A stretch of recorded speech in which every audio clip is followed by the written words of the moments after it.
Hello students, this is Praveen and you are watching my YouTube channel Physics a Step Ahead। बच्चों आज advance problem series में एक बहुत ही खूबसूरत सवाल लेकर के आए।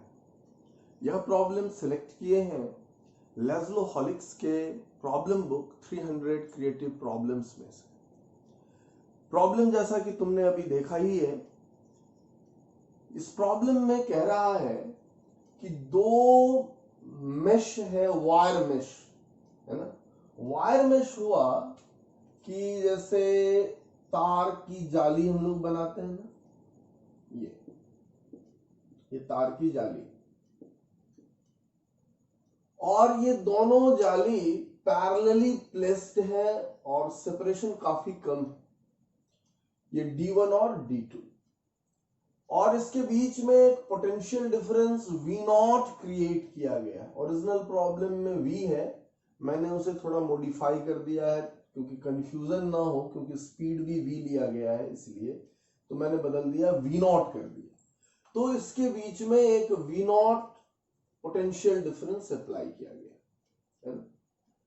और एक इलेक्ट्रॉन सोर्स है, इलेक्ट्रॉन गन है, जहां से इलेक्ट्रॉन इमिट हो रहा है और वो स्ट्राइक कर रहा है इस D1 मेश को V स्पीड से नॉर्मल के साथ अल्फा एंगल, और फिर वो पास कर रहा है इस D2 मेश से एट एंगल बीटा, और यहां कितने स्पीड से पास कर रहा है ये नहीं बताया। यह प्रॉब्लम अब इसमें कह रहा है कि ये जो अल्फा और बीटा का रिलेशन है, sine alpha by sine beta, यह इंडिपेंडेंट होगा एंगल ऑफ इंसिडेंस से। That means it will be constant for each electron, है ना। और यह स्नेल्स लॉ हो जाएगा। अगर तुमने स्नेल्स लॉ पढ़ा होगा रिफ्रैक्शन में, ऑप्टिक्स में, तो तुम जानते होगे कि ये रिफ्रैक्टिव इंडेक्स का रिलेशन होता है, और तुमने वहां पढ़ा होगा कि ये N1 sine alpha equals N2 sign beta, है ना। पहले मीडियम का रिफ्रैक्टिव इंडेक्स N1 और एंगल ऑफ इंसिडेंस अल्फा हो, दूसरे मीडियम का रिफ्रैक्टिव इंडेक्स N2 और एंगल ऑफ रिफ्रैक्शन बीटा हो, तो ये रिलेशन स्टैब्लिश हम लोग करते हैं स्नेल्स लॉ। और फिर उसी लाइन ऑफ थॉट पर पूछ रहा है कि refractive index of wire mesh क्या होगा। कुछ इंफॉर्मेशन गिवन है, ये स्पीड गिवन है इलेक्ट्रॉन का और पोटेंशियल डिफरेंस गिवन है। ये एक बहुत ही खूबसूरत सवाल डिजाइन है ना। अब देखो इसमें क्या क्या इंफॉर्मेशन है और कैसे हम लोग इस प्रॉब्लम को पहले एनालाइज करेंगे, फिर हम लोग सॉल्व करेंगे। ये जो वायर मेश है D1 और D2, इसके बीच में हमें कांस्टेंट वोल्टेज अप्लाई कर रहे हैं। एनीवे मान लो हमने एक बैटरी यहां लगा दी है, तो ये पोटेंशियल डिफरेंस है V0। अब ये जो इलेक्ट्रॉन यहां पर आया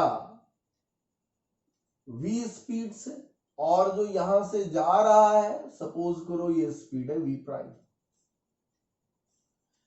तो आखिर हुआ क्या, ये रिफ्रैक्ट किया क्यों, ये डेविएशन हुआ क्यों यहां पर? तो उसका वजह है इस मेश के इंटीरियर रीजन में एक इलेक्ट्रिक फील्ड अप्लाइड है। कैसे? तो ये नेगेटिव मेश है, ये पॉजिटिव मेश है, तो यहां इस रीजन में एक यूनिफॉर्म फील्ड अप्लाई हो जाएगा। मैं पूरा नहीं बनाऊंगा। और ये यूनिफॉर्म इलेक्ट्रिक फील्ड इस वर्टिकल डायरेक्शन में अप्लाई है। सपोज इसको मैंने y कहा, तो ये y डायरेक्शन में इलेक्ट्रिक फील्ड अप्लाई, और इस x डायरेक्शन में, या इधर बना लो x, और इस x डायरेक्शन में कोई इलेक्ट्रिक फील्ड यहां पर अप्लाई नहीं है। इलेक्ट्रिक फील्ड y में है और इलेक्ट्रिक फील्ड x में नहीं है। तो निश्चित तौर पर जो ये इलेक्ट्रॉन यहां आया है, और ये तो मेश है, इलेक्ट्रॉन इससे पास कर सकता है, तो ये इलेक्ट्रॉन फोर्स फील करेगा due to this electric field, ये यूनिफॉर्म इलेक्ट्रिक फील्ड। तो फोर्स भी y डायरेक्शन में है, फोर्स x डायरेक्शन में नहीं है ना। ये इंफॉर्मेशन हमने यहां पर देखा। तो अब है कि यहां कौन कौन से कॉन्सेप्ट एप्लीकेबल होंगे। तो सबसे पहले तो ये हम देख रहे हैं कि इस x डायरेक्शन में कोई फोर्स नहीं है हमारे चार्ज पार्टिकल के ऊपर में, तो x डायरेक्शन में हमारे चार्ज पार्टिकल का मोमेंटम क्या होगा, चेंज नहीं करेगा। यानी जब ये स्ट्राइक किया तब जो मोमेंटम होगा x डायरेक्शन में, वही मोमेंटम रहेगा जब ये इमर्ज करेगा तब x डायरेक्शन में। और क्या, y डायरेक्शन में एक फोर्स फील हो रहा है, तो y डायरेक्शन में कोई मोमेंटम कंजर्वेशन अलाउड नहीं है ना। तो y में कितना गेन किया ये हम निकाल सकेंगे क्या, या कितना एक्सेलरेट किया, नहीं। क्यों नहीं निकाल सकते, क्योंकि वोल्टेज तो दिया है लेकिन इसका सेपरेशन नहीं पता है, तो हम यहां पर फील्ड नहीं निकाल सकते, तो फोर्स भी नहीं निकाल सकते। हाँ, वोल्टेज दिया हुआ है तो चार्ज पार्टिकल, ये जो फोर्स लगा ये वर्क तो करेगा, that work can be calculated, लेकिन डायरेक्टली फोर्स मेथड से नहीं। कैसे, तो Q इंटू वी नॉट है ना, ये वर्क डन हुआ, और यह वर्क डन इक्वल होगा change in kinetic energy of the particle. तो हम लोग ये बड़े आसानी से फाइंड आउट कर सकते हैं। तो लेट अस सी, फोर्स अलोंग एक्स एक्सिस 0 है, इसलिए मोमेंटम अलोंग एक्स क्या हो जाएगा, कंजर्व्ड रह जाएगा। इसका ये मतलब हुआ कि जब ये यहां स्ट्राइक किया है, ये जो वेलोसिटी है ना v, इस v का एक कंपोनेंट इधर होगा और एक कंपोनेंट इधर होगा। तो ये अल्फा एंगल है, यानी ये अल्फा एंगल है, तो इधर हो गया v cos अल्फा और इधर हो जाएगा v sin अल्फा। इधर से हमें कोई लेना देना नहीं है तो मैंने लिखा। और यहां पर इधर हो जाएगा इसका v cos v prime cos beta, और इधर हो जाएगा v प्राइम sin बीटा। तो मोमेंटम x के अलोंग बिफोर द इंपैक्ट कितना है, mv sin अल्फा, और आफ्टर इंपैक्ट कितना हो गया, mv प्राइम sin बीटा। तो यहां से एक रिलेशन हम लोग स्टैब्लिश करेंगे, v sin alpha equals v prime sin beta. Okay, ये एक इक्वेशन आया हमारा।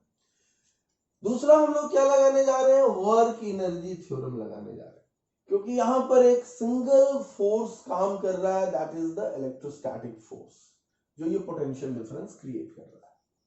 तो कितना वर्क डन होगा, तो कितना वोल्टेज अप्लाइड है, वी नॉट। सपोज करो कि इस इलेक्ट्रॉन का चार्ज E है, तो EV not is the work done and that is equal to change in kinetic energy.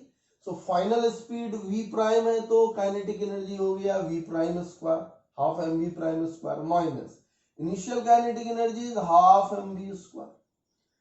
सो इसको हम लोग लिख सकते हैं यहां पर हाफ m कॉमन कर लिया, v prime square minus v square. अब देखो v is given but v prime is not given, तो मैं v प्राइम को यहां से सेट कर लूं, क्योंकि मुझे ये रिलेशन स्टैब्लिश करना है ना। तो यहां पर अगर मैंने इसको यहां सेट कर लिया तो ये हो गया EV not and that is equal to half m। v prime का स्क्वायर करें तो कितना हो जाएगा, v square sine square alpha upon sine square beta minus v square, ये हो जाएगा हाफ m। अब v स्क्वायर भी कॉमन कर लिया तो ये हो गया sine square alpha by sine square beta minus 1, this is EV not. अब यहां से हम इसको लिख सकते हैं, तो पहले इसको लिखें, तो ये कितना होगा वो देखो, ये हो जाएगा 2EV not upon mv square, है ना।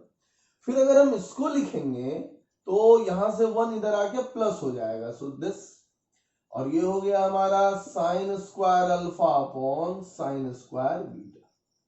इसको हम लोग लिख सकते हैं sign alpha by sine beta का होल स्क्वायर, है ना।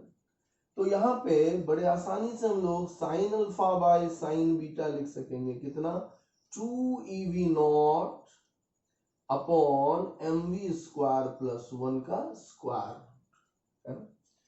अब इस रिजल्ट को गौर से देखो,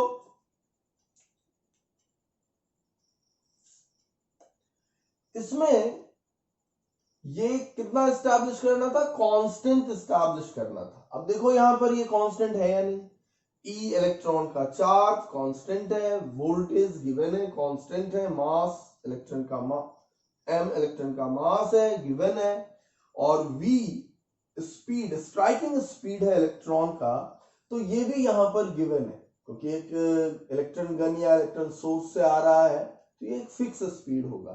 तो और +1, तो ये जो टर्म आया ये कांस्टेंट है, so it is a constant. तो ये रिलेशन एस्टैब्लिश हो गया कि ये जो है वो इंडिपेंडेंट होगा किससे, तो एंगल ऑफ इंसिडेंस से, है ना। अब देखो इसमें क्या खास बात है कि ये बेसिकली स्नेल्स लॉ दे रहा है ना, जो हमने यहां बताया था, यहाँ sign alpha by sine beta it is n2 by n1 and it is a constant for the given pair of medium, है ना। तो ये जो है इलेक्ट्रॉन लाइट आया और यहां से रिफ्रैक्ट करके चला गया, ये अल्फा ये बीटा है, तो ये मीडियम n1 रिफ्रैक्टिव इंडेक्स, इस मीडियम का n2 रिफ्रैक्टिव इंडेक्स, तो for the given pair of media ये रिलेशन कांस्टेंट होता है, तो ये स्नेल्स लॉ है। So this is the Snell's law, है ना।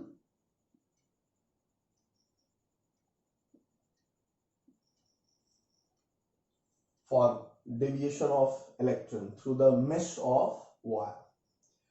अब इसमें दूसरा जो प्रॉब्लम है वो कह रहा है कि refractive index of wire mesh हमें एस्टैब्लिश करना है। तो अब किसी एक में इसको वो एयर मान लो, तो अगर एक को एयर मान लिया, इसको 1 कर लिया, तो ये तो रिफ्रैक्टिव इंडेक्स निकल गया इसमें, इस जिस सरफेस से ये रिफ्रैक्शन हो रहा है वहां से। तो ये हम बड़े आसानी से एस्टैब्लिश कर सकते हैं, कैसे, तो refractive index will B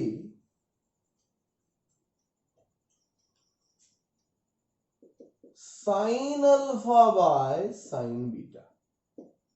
second problem, तो sine alpha by sine beta कितना आया है, 2ev0 bye mv square plus 1 का स्क्वायर, और हमें इंफॉर्मेशंस गिवन है, इसमें दो और वैल्यू हम लोग डाल दें, इसका मास ऑफ इलेक्ट्रॉन कितना हो जाएगा, 9.1 into 10 to the power -31 kilogram, और charge of electron 1.6 into 10 to the power -19 coulomb, है ना।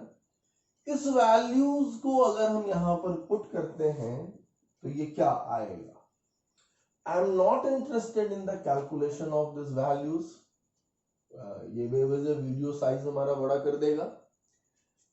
तुम इसको बड़े आसानी से इसमें स्टैब्लिश कर सकते हो, ये वैल्यूज पुट करके ये फाइंड आउट करोगे और इसका वैल्यू नियरली 1.42 आएगा। So refractive index of the mesh is 1.42, है ना।